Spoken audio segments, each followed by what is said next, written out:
pas qu'on va faire grand-chose avec votre nom. Mais bon, de toute façon, votre nom, il veut pas. Je trouve pas que c'est votre nom, c'est votre voix. Allez, c'est parti. Alors, donc, on y va, chapitre 12, partie 1, cortège électronique. Alors déjà, rapidement, on va se rappeler de ce qu'on a dit. Donc, on avait dit en premier, le chapitre 11, que l'atome, c'est un noyau avec des charges positives qui s'appellent des protons et des charges neutres qui s'appellent des neutrons. Donc là, par exemple, il y a 3 plus et 4 neutres. S'il y a 3 plus, c'est-à-dire qu'il y a 3 électrons qui sont autour de l'atome.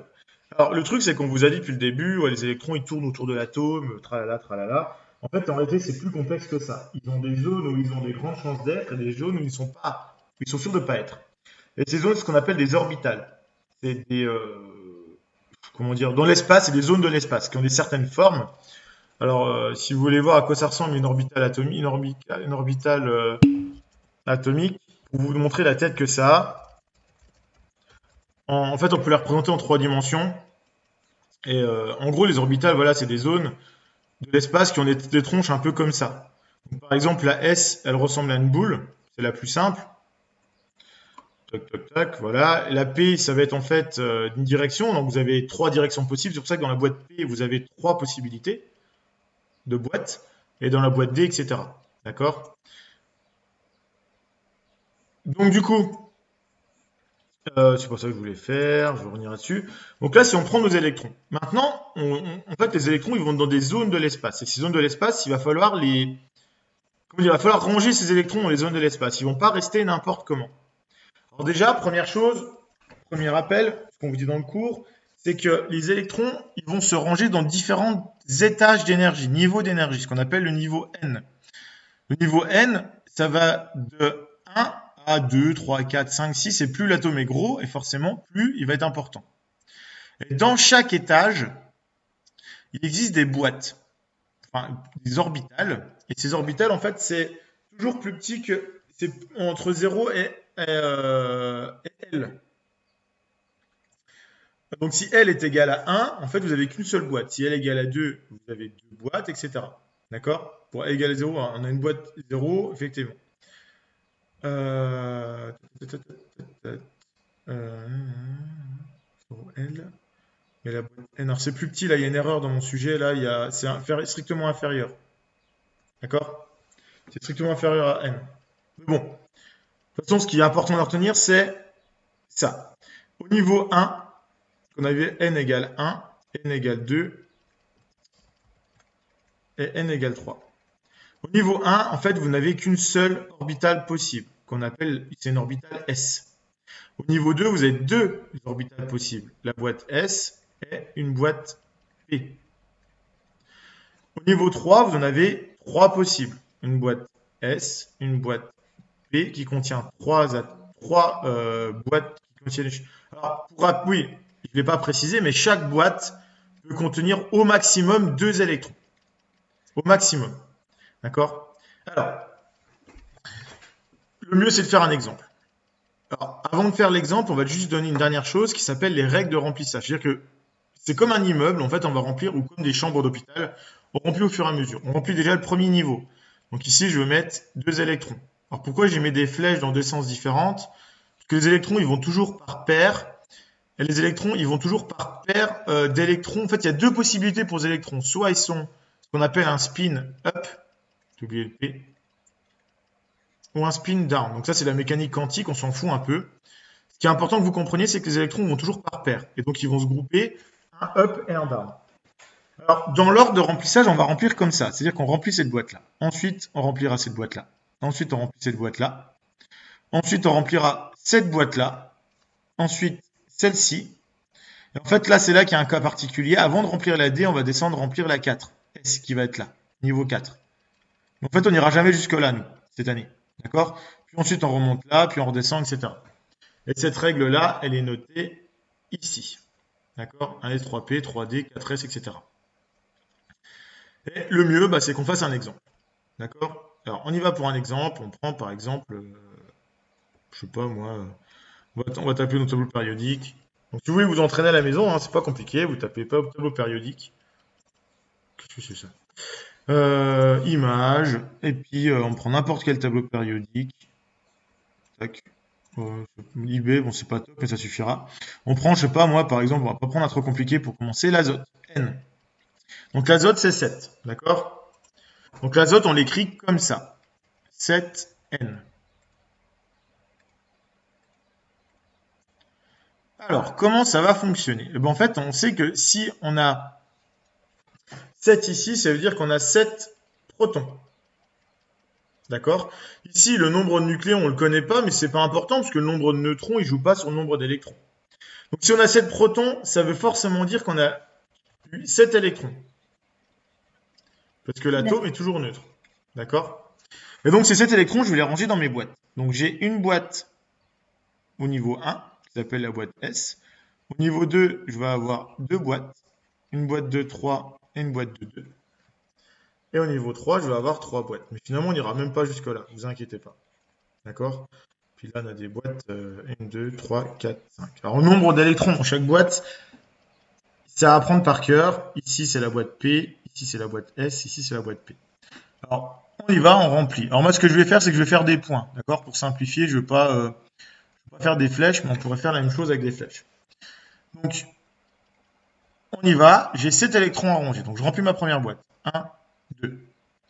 Deuxième boîte, ma première boîte est remplie. Je passe à l'étage suivant. Je remplis. Donc 1, 2, il m'en reste donc 5 à remplir. 1, 2. La boîte là est pleine. Et je passe donc à la boîte suivante. J'en ai déjà mis 4, il m'en reste 3.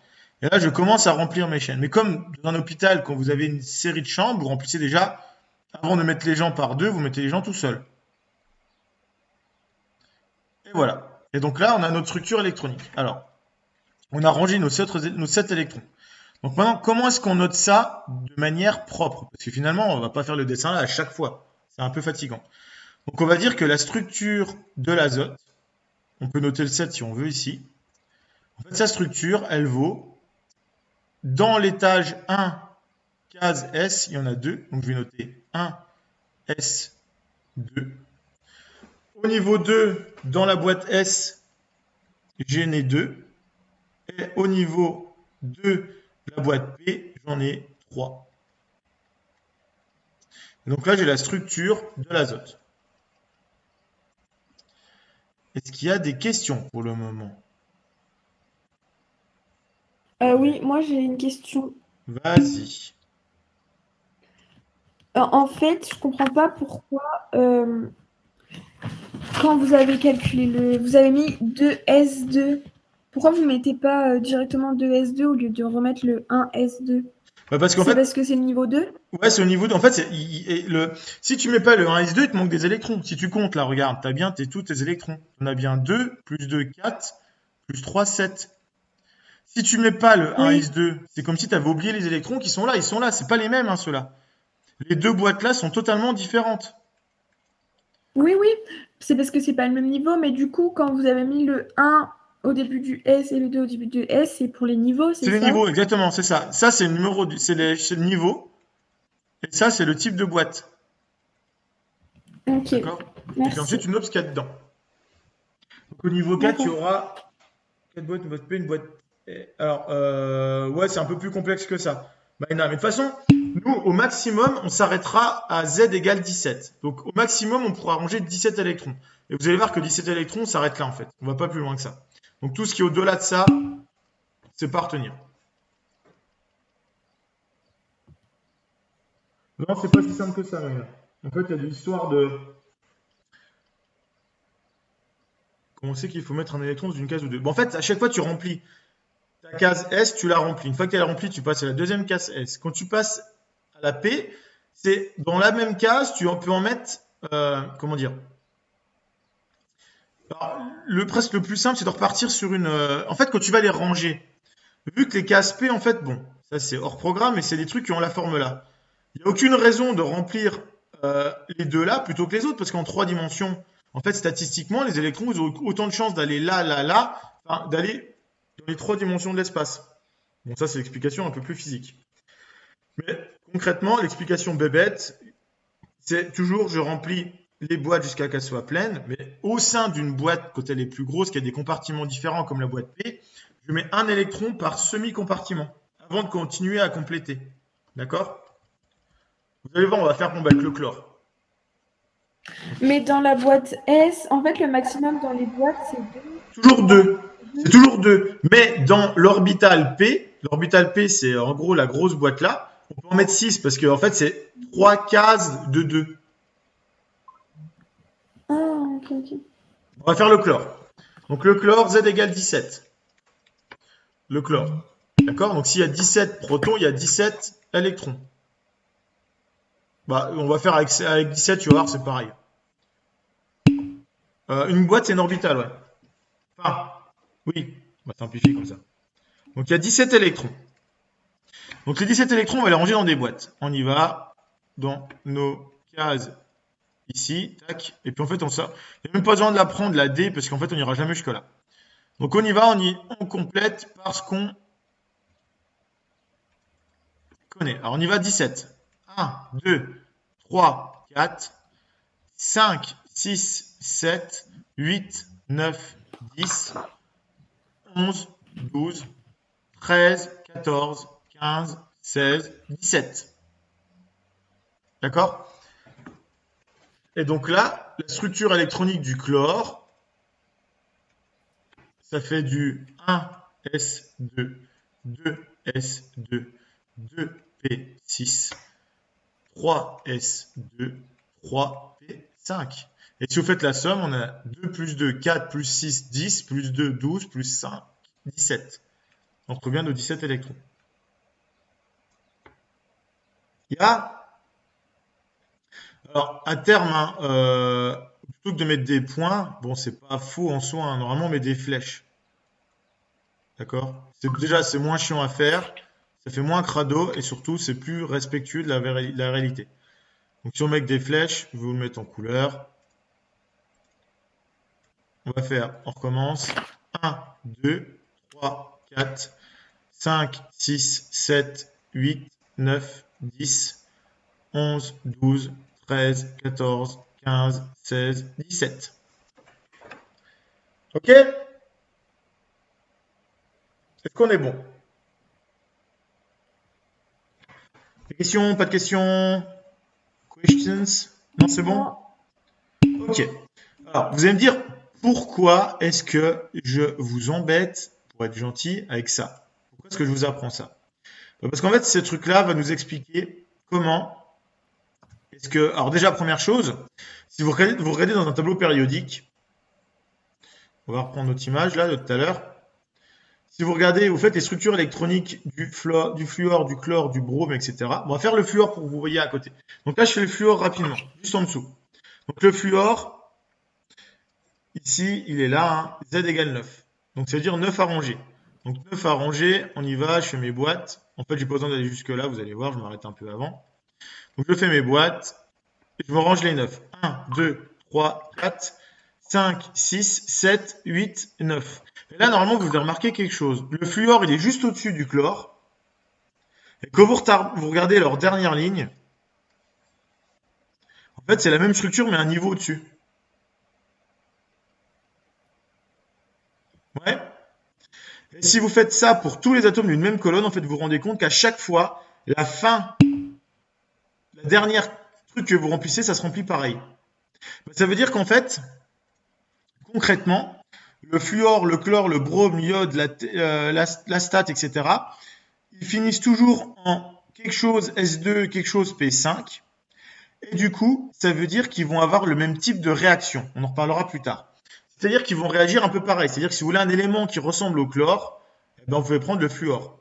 Si vous voulez un élément qui ressemble au brome, vous pouvez prendre le fluor. D'accord? Moi, je prends toujours l'exemple du soufre. Le soufre, par exemple, il est juste en dessous de l'oxygène. L'oxygène, on le respire, ça fait du H2O, c'est l'eau qu'on boit, d'accord? Mais il existe des bestioles autour des volcans qui vivent à partir de H2S. Et ça, c'est un truc, c'est ce qui pue l'œuf pourri, là. Et en fait, le H2S, au niveau des volcans, il y en a beaucoup. Et le soufre, c'est plutôt proche de l'oxygène en termes de réactivité. D'accord? Et en fait, dans le tableau périodique, vous allez voir que tout s'imbrique parfaitement. C'est-à-dire c'est pas mis en bordel n'importe comment. Et tout s'imbrique naturellement. Et vous allez voir qu'en fait, le tableau périodique, c'est même génial pour retenir le truc. Parce que regardez là, quand on a 1, je vais remplir la couche 1s. Quand j'ai 2 électrons, je remplis la couche 2s. Donc j'arrive à l'hélium. Quand j'ai rempli la couche 2s, je passe au niveau en dessous. Et là, ça tombe bien dans le tableau périodique, je retombe à la ligne en dessous. Je remplis ma première case, alors 2s1, 2s2, d'accord? Et je passe à la case 2p, 2p1, 2p2, 2p3. Là, je suis en train de vous dire la fin, d'accord? Donc ça fera du 2p3, 2p4, 2p5, 2p6. Mon 2p6 est prêt, ma ligne P est pleine. Je passe à la ligne suivante. 3s1, 3s2, 3p1, P2, P3, exactement comme l'azote, P4 comme l'oxygène, P5 comme le fluor, P6. Et là, on se rend compte que tous ceux qui sont dans la dernière colonne, ils finissent tous en remplissant totalement leur couche. Et ça, c'est extrêmement important. Si vous prenez le néon, par exemple, il a 10 ici. Si on prend le néon, il a 10. D'accord? Donc 10 électrons à ranger. Et ben 10 électrons à ranger, en fait, quand vous allez les mettre dans votre boîte ici, la seule chose qui va changer, vous êtes sûr, comme c'est à la fin, que ça finira comme ça rempli. On a bien 1, 2, 3, 4, 5, 6, 7, 8, 9, 10. Et on aura ici, du coup, on se retrouve avec ce type d'équation, d'orbital. 1s2, 2s2, 2p6. Et on est sûr que tous ceux-là, ils vont finir avec une couche pleine. Alors, l'exception, c'est l'hélium, parce que l'hélium, lui, il finira pas en 6, il finira en 2, parce que le 1, en gros, l'hélium, si vous êtes sûr que c'est 1s2, le néon, ça va être 1s2, 2s2, 2p6. Ça, c'est pour le néon, d'accord? Et pour les autres en dessous, vous êtes sûr que ça va être pareil, 1s2, 2s2, alors je ne vais pas faire tout, 2p6, 3s2, 3p6, etc. Ouais. Bon, on verra dessus un petit peu sur le tableau périodique un petit peu après. C'est le niveau d'énergie. C'est-à-dire que c'est la boîte P au niveau 3. Donc dans le tableau périodique, ça veut dire que c'est au niveau 3. Tac, tac. En fait, vous remplissez le premier niveau ici. Une fois qu'il est rempli, vous passez la deuxième ligne. Vous remplissez la deuxième ligne, ensuite niveau 3, etc. D'accord? Et donc, dans le tableau périodique, on voit qu'en fait, tout ça, ça s'explique parfaitement. Sur une même ligne, en fait, vous avez les mêmes couches électroniques. C'est-à-dire que là, sur la même ligne là, ce que je suis en train de vous expliquer, c'est le niveau 1. Sur la ligne là, c'est le niveau 2. Et là, c'est le niveau 3. Après, on s'en fout, ça n'occupe pas. D'accord? Et dans la même colonne, vous êtes sûr qu'ils ont la même fin de structure. Par exemple, tous ceux-là, ils vont finir en S1, S1, S1, S2, S2. Ceux-là finiront en P1, P1. Donc 2P1, 3P1. 2P2, 3P2. 2P3, 3P3. 2P4, 3P4. 2P5, 3P5. Et 2P6, 3P6. Ok? Alors, qu'est-ce que vous avez à savoir dans ce tableau périodique? Ouais, bah tu regarderas sur la vidéo au pire si tu vois pas, mais je vous montre. Dans ce qu'il faut vous retenir dans le tableau périodique. Déjà, première chose, c'est qu'ils ne sont pas rangés en bordel. Ils sont rangés déjà par numéro atomique croissant, c'est-à-dire on a numéro 1, numéro 2, 3, 4, 5, 6, 7, 8, 9, etc. Et comme le numéro atomique, c'est-à-dire le nombre de protons, va jouer un rôle sur le... On va se mettre comme ça. Voilà. Comme le numéro atomique va jouer un rôle sur le nombre d'électrons, en fait, chaque fois que vous allez passer une ligne en dessous, c'est comme si vous avez rempli déjà votre couche d'électrons. Donc, par exemple, l'hydrogène, il a un électron, donc il finit 1 s 1, il va être en haut à gauche. Ensuite, on remplit sa ligne, donc on va directement arriver à l'hélium qui est 1 s 2. Le niveau d'énergie est plein, on passe au suivant. Donc là, on va avoir 1 s 2, donc la première couche est toujours pleine, elle est toujours là. Hein. Et on commence à remplir le deuxième niveau, donc 2s1, 2s2, 2s2, 2p1, on commence à remplir la boîte P, 2s2, 2p2, 2s2, 2p3, 2s2, 2p4, 2s2, 2p5, 2s2, 2p6. Et là, vous avez rempli votre deuxième niveau, donc on passe au niveau 3, toc. Donc là, on est reparti, donc on va pas tout redire, mais ça ferait 1s2, 2s2, 2p6, 3s1, 3s2. Ensuite, la boîte S est pleine, on passe à la boîte P, 3p1, 3p2, 3p3, 3p4, 3p5, 3p6. Et là, le niveau est plein, on passe au niveau suivant. Et là, vous voyez qu'il commence à y avoir c'est un peu plus le bordel parce qu'il y a la boîte de 10. 1, 2, 3, 4, 5, 7, 8, 9, 10. La boîte de 10 qui intervient. D'accord? Et en fait, après, vous allez voir qu'il y a des nouvelles boîtes qui interviennent. Et ces boîtes qui interviennent, c'est pour ça que ici, tout ce qui est en jaune, en fait, ça vient s'intercaler ici, normalement. Donc, vous avez perdu qui serait beaucoup, beaucoup plus large que ça. Mais on ne peut pas le faire à l'infini, quoi. Sinon, ça rentrerait pas. Alors, est-ce qu'on est bon? Bon, c'est pas ça que je veux faire. C'est arrivé. Tac. Est-ce qu'il y a des questions pour le moment sur la façon dont est construit le tableau périodique? Donc là, je vous invite vraiment à aller regarder tranquillement le cours là, à tête reposée quand vous aurez le temps, d'accord? Parce que c'est pas évident, évident. Alors, qu'est-ce que vous devez savoir là-dedans? Parce que vous avez quand même des choses à savoir. Vous n'avez évidemment pas à apprendre par cœur le tableau périodique. D'accord? Je le redis, vous n'apprenez pas par cœur le tableau périodique. Ça ne sert à rien. Par contre, ce que vous devez savoir, c'est le nom de 3 familles. Parce que je vous ai dit, tous ceux qui finissent ici qui sont dans la colonne là, finissent par S1. Donc 1 S1, 2 S1, 3 S1, 4 S1, etc. Oui, mais c'est plus tard ça. C'est pas tout de suite encore. Avant, on a un contrôle déjà lundi, pour rappel. Donc ici, vous devez savoir le nom de 3 familles. Vous devez ce nom de la première famille, c'est-à-dire la première colonne ici. C'est noté dans votre cours. C'est ce qu'on appelle les métaux alcalins. D'accord? Donc tous ceux qui sont là-dedans, c'est des métaux alcalins. Ensuite, tous ceux qui sont dans l'avant-dernière colonne, c'est ce qu'on appelle les halogènes. Donc vous avez le fluor, le chlorure, le brome, l'iode, etc. Tout ça, c'est des halogènes. D'accord? Les halogènes, ils sont là. Pas des halogènes, mais des halogènes, parce qu'il y a un H. D'accord? Donc je répète, première colonne ici, métaux alcalins. C'est marqué là, de toute façon, alcalino-métal. Alors l'hydrogène, normalement, il n'y est pas. C'est un cas particulier. Mais voilà, lithium, sodium, potassium, etc. C'est des métaux alcalins. Et pour rappel, hein, le sodium, c'est ce qui explose quand on le met dans l'eau.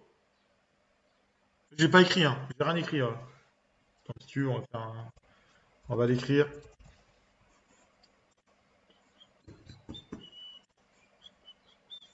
On va prendre ça. Voilà, on va faire un copier-coller. On va le mettre là, comme ça je pourrais. S'il veut bien. Ah non, il veut pas. Je sais pas ce qu'il me fait. Oh là là. Non, il veut pas. Je veux tout. Je veux tout. Bon, bref. Si je crois qu'on peut annoter là. Donc ici, toute cette famille-là. Je sais pas si je peux annoter ici. Stylo noir. Ici, tout cela là, c'est les métaux alcalins. C'est noté dans votre cours. Toute cette colonne-là, c'est ce qu'on appelle les halogènes. D'accord? C'est ce qui en mettait dans les tubes halogènes, c'est pour ça qu'on appelle ça les tubes halogènes. D'accord? Et ici, c'est ce qu'on appelle, vous le savez déjà, les gaz nobles. Alors, il y a certains livres qui parlent de gaz rares, mais ils ne sont pas si rares que ça. Ok? Donc, les gaz nobles, ils ont pour particularité que leurs couches électroniques sont pleines. Et ça, c'est extrêmement important. D'accord? Parce que, en fait, quand votre couche électronique elle est pleine, bah, vous êtes nickel. Non, l'hydrogène, c'est un cas à part. L'hydrogène, il n'est pas dans les métaux alcalins. D'accord? Mais si, moi, dans un contrôle, je vous donne un tableau, vous embêtez pas à déplacer l'hydrogène. D'accord? Vous mettez métaux alcalins dans la première colonne et c'est tout. Cherchez pas compliqué. Et c'est pas un métal alcalin. Ouais. Alors, je disais donc, les métaux nobles, enfin, pardon, les gaz nobles, l'hélium, etc., par exemple, l'hélium, le néon, etc., ils ont toujours, à la fin, l'hélium, par exemple, finit en 1s2. Donc, sa boîte est pleine. Sa ligne est pleine. Le néon, il finit en 1s2, 2s2, 2p6. Donc, sa ligne, son niveau 2 est plein. Vous regardez juste le dernier niveau. D'accord? Le dernier niveau est plein, le dernier niveau est plein, et le dernier niveau est plein. Si on prend le suivant, etc., vous avez compris le principe. On va toujours avoir des trucs qui sont pleins. Qu'est-ce que ça veut dire? Alors, c'est là qu'on arrive à la partie 2. C'est le lien avec la partie 2. Voilà, on vous dit que ce qu'on vous dit ici que les gaz rares, les niveaux. Donc je vous laisserai lire ça à couche reposée, à tête reposée, pardon. Et, dernière chose, j'ai oublié de vous le dire. Cette couche ici, là, la dernière couche, en fait, au lieu de dire la dernière couche, on appelle ça ce qu'on appelle la couche de valence. Donc, quand on vous parle d'électrons de valence, c'est les électrons qui sont dans la dernière couche. Ça, c'est noté dans votre cours aussi. D'accord? Donc, ici, les électrons de valence, on en a 2 et 6, on en a 8. On a 8 électrons de valence pour le néon. Et bien, si vous regardez les électrons de valence de tous les tableaux périodiques, de toute la colonne là, ils ont tous, alors lui il a 2 électrons de valence, parce que c'est un cas particulier, c'est le premier. Par contre, le néon a 8 électrons de valence, l'argon 8 électrons de valence, le krypton pardon, 8 électrons de valence, le xénon 8 électrons de valence, etc. Donc du coup, celui d'à côté on a 7, lui on a 7, 7, 7. L'oxygène en a 6, le soufre en a 6, le sélénium en a 6, etc. 5, 4, 3, 2, 1. D'accord?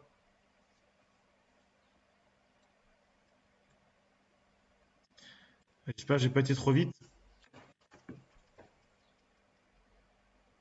D'accord. Si on reprend par exemple ce qu'on a fait juste avant, si on reprend par exemple le chlore, l'azote, pardon, 7 protons, les électrons de valence, on a 1, 2, 3, 4, 5, parce que c'est la dernière ligne. Donc on regarde tout ce qui est en 2, pardon, tout ce qui est je vais y arriver, tout ce qui est en 2, ici, donc on en a 5. Donc c'est-à-dire qu'on a 5 électrons de valence. D'accord? Lui, en électrons de valence, il en a, toujours vous comptez tout ce qu'il y a dans les derniers éléments.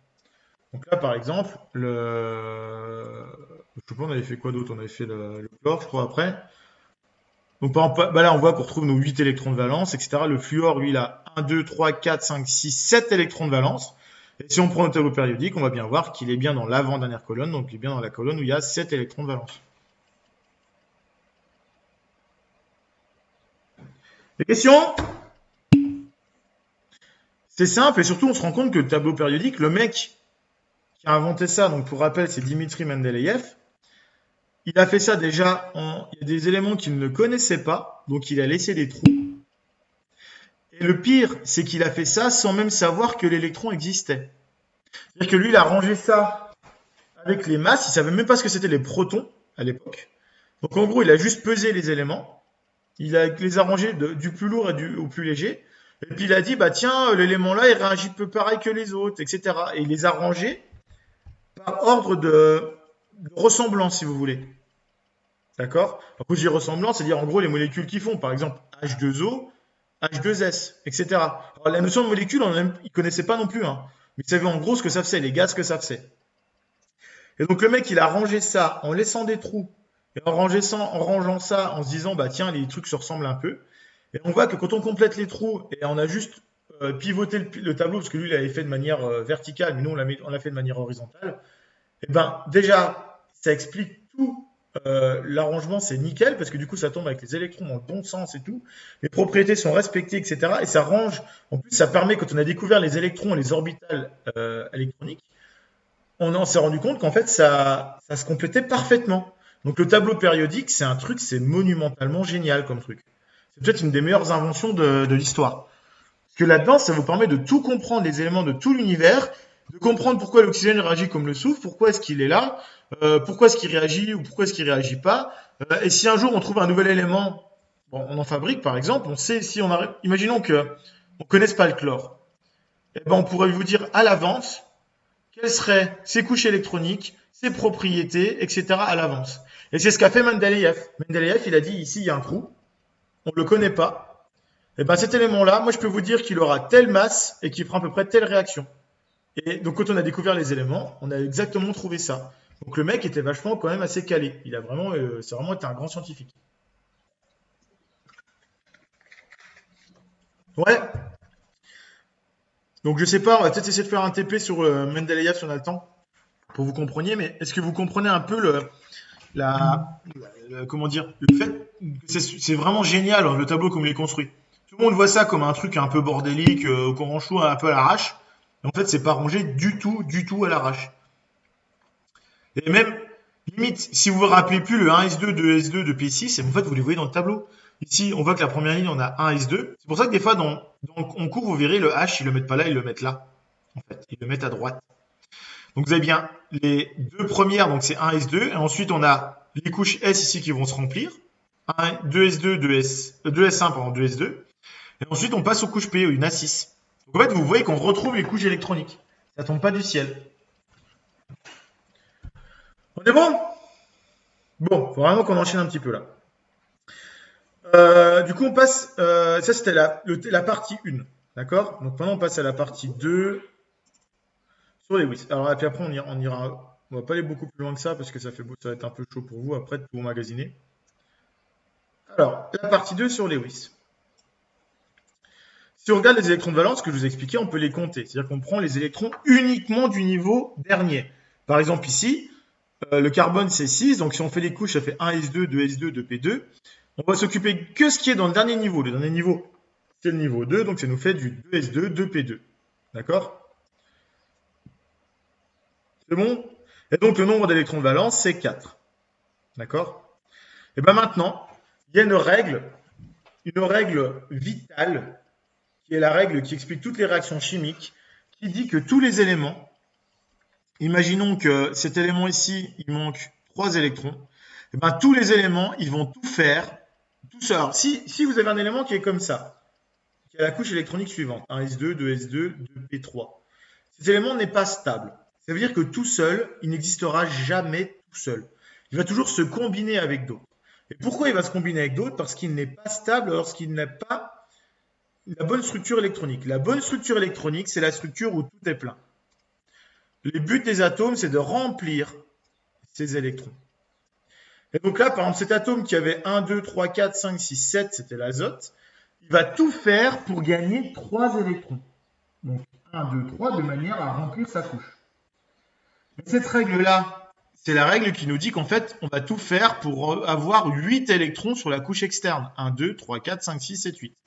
Et bien 8 électrons, c'est ce qu'on appelle la règle de l'octet. Pardon.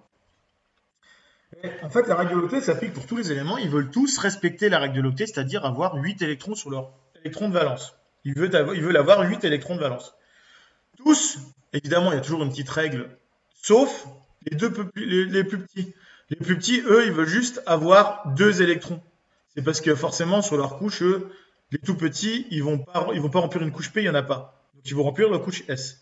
Et c'est ce qu'on appelle la règle du duet. Parce qu'en fait, il va falloir mettre 2 électrons. Mais le mieux, c'est que je vous donne un exemple. On va prendre l'oxygène. L'oxygène, c'est 8. Donc, on va faire ses couches électroniques. 1, 2, 3, 4, 5, 6, 7, 8. Là, on se dit, cet oxygène, il n'est pas stable parce qu'il lui manque 2 électrons pour respecter la règle de l'octet. Ici, il n'a que 6 électrons pour le moment. Il a 6 électrons de valence, il ne respecte pas la règle de l'octet. Il va donc falloir qu'il gagne 2 électrons. Et là, il y a 2 possibilités. Soit il arrive à se transformer en ion, c'est-à-dire qu'il arrive à arracher des électrons à un autre atome. Alors, en fait, en gros, ils vont s'arranger les atomes entre eux. Si un atome a trop d'électrons, il préfère les donner. Donc lui, par exemple, il lui manque 2 électrons. Il va chercher à les prendre. Donc si on prend l'ion O2-, eh ben, en fait, il va prendre ces 2 électrons ici. Et du coup, là, il respecte la règle de l'octet. Maintenant, il en a 8. Donc il est content. Ça, c'est la première possibilité. Donc former des ions. Donc tous les ions, du coup, si vous avez compris le principe avec le tableau périodique, tout ce qui est dans la colonne ici va faire 2-. O2-, S2-, Se2-. Le fluor, lui, il finit par 7, donc il va avoir besoin de choper un électron. F-, Cl-, Br-, I-, etc. Et du coup, quand vous arrivez sur ceux-là, vous vous rendez compte que eux, ils ont déjà 8 électrons. Donc ils n'ont aucune raison de réagir, donc ceux-là, vous les trouverez toujours tout seuls. C'est-à-dire que les atomes d'hélium se baladent tout seuls, les atomes de néon se baladent tout seuls, et ils font jamais de réaction. D'accord? Par contre, tous les autres, vous les trouverez jamais tout seuls. Alors vous allez me dire, oui, mais l'oxygène, l'oxygène, on ne le respire pas. On respire du dioxygène. Et c'est comme ça qu'on va arriver à l'autre technique. On reprend notre oxygène. En fait, il a une autre façon de gagner des électrons. La façon, elle est la suivante. Déjà, il va se dire, je reprends sa couche électronique de tout à l'heure, normale, il est comme ça. C'est-à-dire qu'il a 6 électrons de valence. Et je vais dessiner l'atome d'oxygène ici avec ces 6 électrons de valence. Donc je vais prendre, on va mettre je sais pas, un rose, c'est joli. Alors on va pas le faire en rond. Il n'y a pas moyen de faire un rond avec ça? Non, il veut pas. Bon, on va le faire avec ça, c'est pas grave. Allez, on prend du violet, parce que c'est joli. Alors on va dire ces électrons. Il y en a 1, 2, 3, 4, 5, 6. Donc lui, il a 6 électrons. Il en voudrait 8 parce qu'il veut respecter la règle de l'octet. Donc là, qu'est-ce qui va se passer? Il va s'arranger avec un autre de ses copains qui passe dans le coin. Son copain à côté ici, il arrive. Et lui, il arrive avec ses 6 électrons. Alors je vais les mettre d'une autre couleur pour que vous voyez bien la différence. Mais en réalité, c'est pareil, hein. Donc je vais les mettre en orange. 1, 2, 3, 4, 5, 6. Ils disent, ok, mais tous les deux, on voudrait avoir 8 électrons. Alors comment est-ce qu'on peut faire ça? Eh bien l'astuce, elle est la suivante. Ils vont se dire, ok, moi, celui de gauche et celui de droite, il veut dire on va partager des électrons. Partager des électrons, ça veut dire qu'en fait, celui de gauche va dire, bah tiens, je te prête les deux miens. Ils sont à toi, autant qu'à moi. Et celui de droite, il va dire pareil. Il va dire, ok, je te prête les miens. Ils sont autant aussi à toi qu'à moi. Et concrètement, en faisant ça, il crée ce qu'on appelle des liaisons. C'est-à-dire, je vais mettre un peu plus fin parce que c'est un peu moche. En fait, vous venez de créer des liaisons. Une liaison chimique, c'est ça. C'est lorsqu'ils partagent entre eux des électrons. Et finalement, à la fin, tout le monde est gagnant. Parce que si on regarde celui-là, il a à nouveau 8 électrons. Et celui-là, il a aussi 8 électrons. Donc tout le monde est heureux et tout le monde est gagnant dans l'affaire. Puisqu'il respecte de nouveau la règle de l'octet. Est-ce que c'est bon jusqu'à maintenant? Vous m'avez l'air bien silencieux. C'est bon? Alors du coup, en faisant ça, on a créé une liaison. Donc concrètement, je vais noter ça comme ça. Oxygène, j'ai deux liaisons, parce qu'ils ont partagé 2 électrons chacun, et un autre oxygène. Sauf que ceux-là, là, en fait, on va les représenter, parce que nous, on va étudier ce qu'on appelle la représentation de Lewis. Et Lewis, quand il dessine les molécules, il les dessine avec les électrons. Lui, c'est pas des ions, c'est des molécules. Donc ici, ces électrons-là, qui sont par paire, on va les noter comme ça, un bâton. Donc ici, par exemple, l'oxygène, il va avoir un double, ce qu'on appelle un doublet, donc c'est celui-là, d'accord? Celui-là, il va être ici, etc. Vous avez compris le principe? Donc en regardant ici, c'est ce qu'on appelle de la formulation de Lewis. D'accord? Et en fait, dans la formulation de Lewis, tout ce que je viens de vous expliquer, là, je le renote ici. Et donc en fait, ici, voilà, par exemple, la molécule d'eau, elle ressemble à ça en réalité. Un H, un bâton, enfin une liaison qu'on appelle covalente, parce qu'ils partagent leurs électrons de valence. Donc on appelle ça covalent, ensemble, comme les colocataires. D'accord? Et ici, on a ce qu'on appelle des doublets non liants. C'est-à-dire des doublets, c'est une paire d'électrons, mais non liants, parce qu'ils ne font pas de liaison. Ils sont juste là pour stabiliser. Donc là, on peut en faire je peux vous demander de faire n'importe quelle molécule. Et normalement, vous êtes capable de le faire. Donc, par exemple, on peut faire le CO2. On va faire le CO2. On va vérifier cette fois que ça ressemble à ça. D'accord? On fait le CO2. Donc, le carbone, Z égale 6. L'oxygène, Z égale 8. Oui, mais en fait, on ne met plus les 2 points, on met une barre. Les points, c'était pour vous expliquer, c'est les électrons. Mais les électrons, en fait, on ne les fait pas apparaître comme ça. On met une barre, parce qu'ils sont toujours par paire. Je vous ai dit, les électrons sont toujours par 2. Donc, normalement, ils ne devraient pas apparaître. Moi, je vous ai expliqué ça avec des points. Mais en réalité, on les fait toujours quand on les dessine avec des barres. Il n'y a jamais de points dans la représentation de Lewis, de toute façon. Alors, on y va pour le CO2. Donc, le carbone, il est au centre. Il possède 4 électrons. Parce que, alors, je vais le faire doucement. C'est ma faute. 1 S2, 2 S2, 2 P2. D'accord? Donc, en électrons de valence, il en a 4. Oxygène, on vient de le faire. Il fait 1 S2, 2 S2, 2 P4. Donc, il en a 6 en électrons de valence. Donc, le carbone, je vais les mettre en rouge. Je mets tout en rouge. Il a 1, 2, 3, 4 électrons. D'accord? De valence. L'oxygène qui arrive, on va le mettre en bleu. Il va dire, ok, moi j'en ai 2, 3, 4, 5, 6. L'autre oxygène de l'autre côté va en avoir aussi 6. Donc lui, le carbone, il lui en manque 4, et lui, il lui en manque 2. Donc qu'est-ce qu'ils vont faire?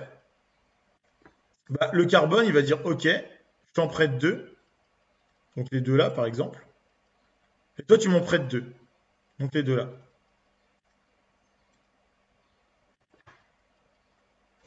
C'est pas le même bleu, pardon, on va donner le même bleu, j'ai oublié celui-là.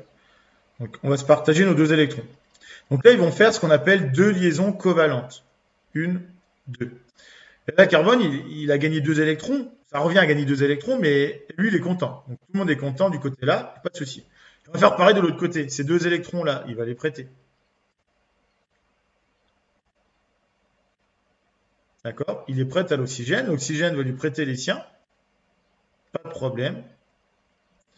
Ils se prêtent leurs électrons mutuellement. Donc là, l'oxygène, il a prêté ses 2 électrons. Et du coup, on se retrouve avec, ici, une autre paire de liaisons. Sauf que l'oxygène, ils ont encore des électrons là. Donc il faut qu'on les note. Donc on met 1 barre, 2 barres, 3 barres, 4 barres. Donc le carbone, on a bien le CO2 que vous respirez en petite quantité. Donc il y en a 3 sur Terre. Sa formule de Lewis, c'est ça. Et là, vous pouvez compter, hein. On peut compter, hein. Ici, on a 1, 2, 3, 4, 5, 6, 7, 8 électrons. On a bien 8 électrons pour l'oxygène là. Pour le carbone, on en a bien 1, 2. Donc 1, 2, 3, 4, 5, 6, 7, 8. Donc le carbone est content. Et l'oxygène, 1, 2, 3, 4, 5, 6, 7, 8. Et tout le monde est content. En faisant ça, tout le monde respecte la règle qui dit que on doit avoir 8 électrons. Mais c'est évidemment pas des ions. D'accord? C'est la deuxième façon de faire. Donc pour résumer, il y a 2 façons de faire. Soit on fait des ions, dans certains cas particuliers, soit on fait ce qu'on appelle des liaisons covalentes. La liaison covalente, ça revient à partager des électrons entre eux. Tu comprends pas trop quoi? Les électrons là de valence? Les liaisons? Alors les ions, on va en reparler. Mais déjà, je voulais juste finir sur les covalentes. C'est pas la même chose, non? C'est pas la même chose. Alors, Maïva, c'est quoi? C'est liaisons covalentes? Tu veux reprendre un autre exemple? On prend par exemple H2O. Donc H2O, le H c'est Z égale 1. Donc du coup, ça nous fait un électron.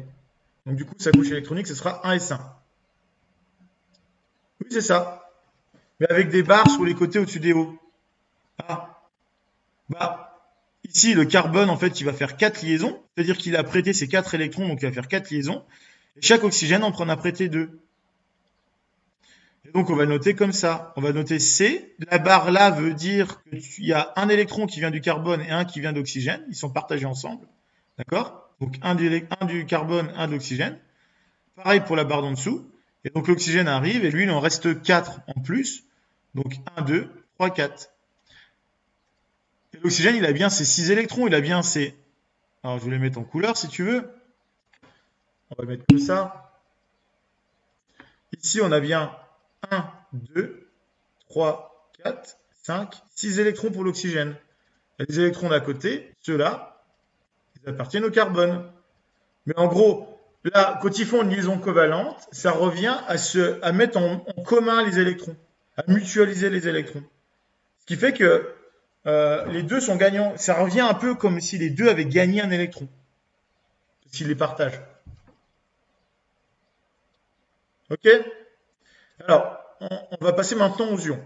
Exemple. On va prendre NaCl. C'est du sel de table. Na, comparé dans le tableau périodique, c'est Z égale 11 pour le sodium. Donc ça nous fait 1S2, 2S2, 2P6, 3S1. Le chlore, Z égale, alors le chlore, c'est Z égale 17. D'accord?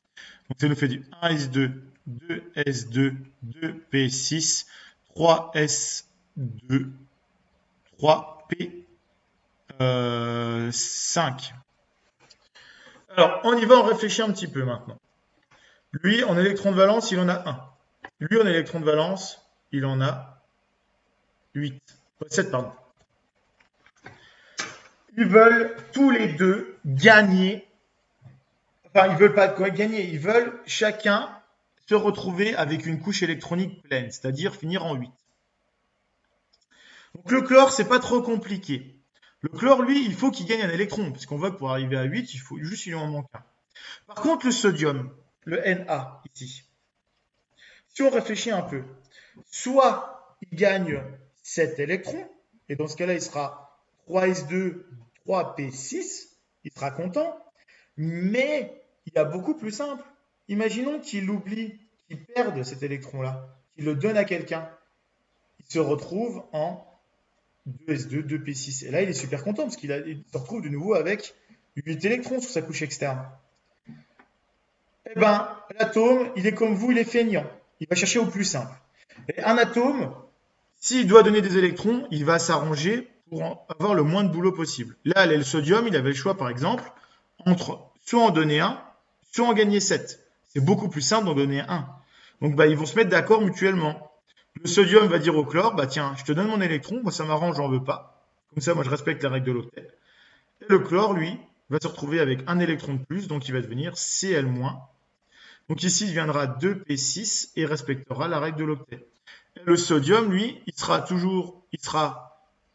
Na+, du coup, avec une couche électronique qui aura plus que 10 électrons, 1, 2, 3, 4, 5, 6, 7, 8, 9, 10, et du coup qui respectera la règle de l'octet. Donc on va avoir deux ions, l'ion Na+, et l'ion Cl-.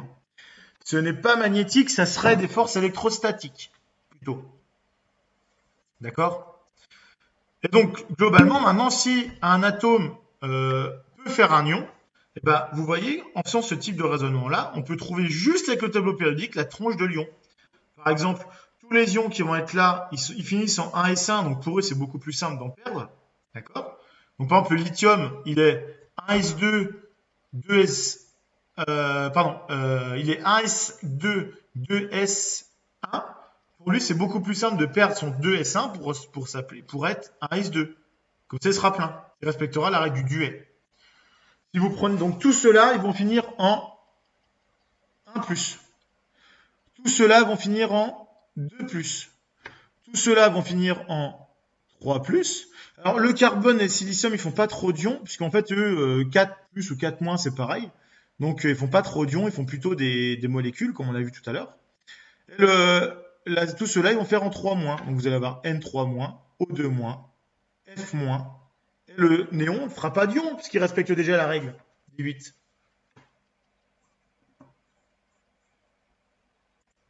Donc, encore une fois, le tableau périodique, c'est hyper méga pratique. D'accord? Alors, je ne sais plus si je vous les redonne dans le tableau périodique. Donc, voilà. Donc, je vous explique voilà, que on peut faire soit des ions, soit des molécules.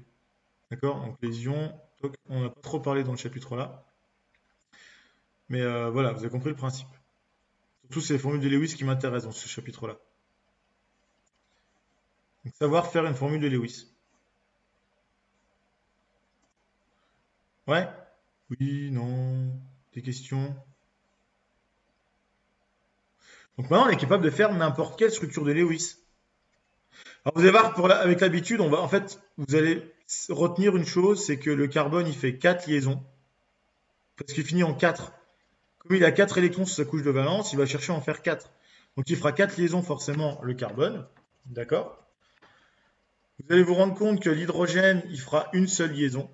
Vous allez vous rendre compte que l'oxygène, il sera toujours comme ça avec 2 barres, doublé non liant, il fera toujours 2 liaisons. Là, j'avais vu tout à l'heure pour O2 ou CO2. Et que l'azote, il fera toujours une barre et il fera toujours 3 liaisons. D'accord? Et là, en gros, c'est les principaux. Et puis, ouais, les derniers, c'est le chlore. Le chlore, si vous faites ces lieux, il ressemble à ça. Parce que le chlore, il a 7 électrons sous sa couche externe. Donc, on a bien 1, 2, 3, 4, 5, 6, 7. Et il va finir son 8e en faisant une liaison. Et donc, concrètement, pour terminer, ça veut dire quoi? Ça veut dire que là, vos atomes, vous pouvez combiner ces atomes en respectant les règles là, qui a toujours 4 liaisons pour le carbone, 2 pour l'oxygène, 1 pour l'hydrogène, 3 pour l'azote et 1 pour le chlore, etc. Une fois que vous savez ça, vous pouvez fabriquer toutes les molécules de l'univers. Une molécule, c'est quoi? C'est juste un assemblage, par exemple. Je peux dire, bah tiens, je vais le mettre en bleu, tiens, en violet. Je prends mon carbone, je peux écrire, bah je sais pas, moi, je mets un H là, là je mets une double liaison O, ici on voit que j'ai 2, 3 liaisons, j'en mets une quatrième, Je vais en mettre un autre carbone. Je vais mettre, je sais pas moi, un hydrogène et un chlore. Ben voilà, je viens d'écrire une formule qui existe et qui respecte la règle de l'octet. Alors, il ne faut pas que j'oublie les doublés non-liants. Si vous regardez là, chacun de tous les atomes là contient 8 électrons. Sauf l'hydrogène qu'on contient 2, mais c'est un cas particulier, on en a déjà parlé tout à l'heure. Donc là, par exemple, le carbone, il a bien ses 1, 2, 3, 4 électrons. Et on lui en a prêté 4. 1, 2, 3, 4. Donc il a bien 8 électrons. L'oxygène, il a bien 8 électrons. Le chlore, il a bien 8 électrons. Le carbone là, il a aussi 8 électrons. 2, 3, 4, 5, 6, 7, 8. Et l'hydrogène, lui, c'est un cas particulier. Il en a que 2. Mais il est content quand même. D'accord? Est-ce que c'est plus clair? Donc là, normalement, dans votre tête, ça doit faire waouh, en fait, tout s'arrange bien. Enfin, je sais pas, j'espère que ça fait un minimum ça. La chimie, c'est des Legos. C'est des Legos avec des règles strictes et des règles qui tombent bien. Et le tableau périodique, il est génial parce qu'il vous explique plein de choses sur les électrons, comment ils sont rangés, comment c'est structuré, quels sont les ions qui vont être faits, quelles sont les molécules qui vont être faites. Et donc maintenant, vous pouvez écrire n'importe quelle molécule de l'univers du moment que vous respectez ces règles-là. C'est ça. Et donc vous, par exemple, votre ADN, c'est un empilement de milliers d'atomes différents qui vont se combiner de manière différente. De la même façon que si je vous donne une boîte de Lego avec des millions de Lego, vous pouvez faire une infinité de modèles différents. Et bien là, avec des molécules, avec des atomes, pardon, vous pouvez faire une infinité de molécules différentes. Ouf, on est bon? Bon, c'est un gros morceau, hein. Alors je m'arrête là, je ne veux pas faire plus loin. On parlera de la partie 3 un peu plus tard. Peut-être en visio dans 15 jours, je ne sais pas. On n'a pas fini. Mais voilà, je vous demande, comme travail, juste de regarder la vidéo si quelque chose ne vous a pas paru clair. Et de me poser vos questions. C'est vraiment important que vous ayez bien compris ça. Surtout ceux qui font spé physique, il faut que ça soit clair. Que ce soit vraiment, il faut que ce soit de la logique. Et j'espère que c'est logique pour vous. Vous allez vous rendre compte qu'en fait, il n'y a rien de miraculeux. Tout est expliqué là-dedans. Ouais? On va s'arrêter là-dessus? Donc, je mets la vidéo là sur YouTube. Si vraiment vous avez des trucs que vous n'avez pas compris, n'hésitez pas à la regarder de nouveau et me poser des questions. Bah voyons. Pourquoi je te crois pas, Guédé, quand tu dis ça?